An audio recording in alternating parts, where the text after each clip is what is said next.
मनात कुठेतरी सळतंय ना की मी हे करू शकलो असतो पण राहून गेलं. जबाबदारांमध्ये स्वतःला हरवून बसलायस. पण ऐक, जोपर्यंत तुझा श्वास चालू आहे तोपर्यंत तुझी स्वप्न जिवंत आहेत. कोणी सांगितलं तुला की आता उशीर झालाय? अरे, सूर्य कधीही उगवला तरी तो अंधारच दूर करतो. तू आता सुरुवात कर. तू संसाराचा गाडा ओढलास, आता स्वतःच्या स्वप्नांचा रथ ओढायची वेळ आली.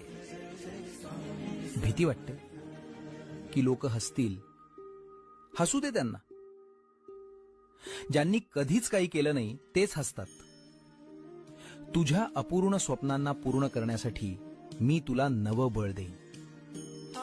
एक पाऊल टाकून तर बघ, रस्ते आपोआप तयार होतील. स्वतःला कमी समजू नकोस, भिवू नकोस.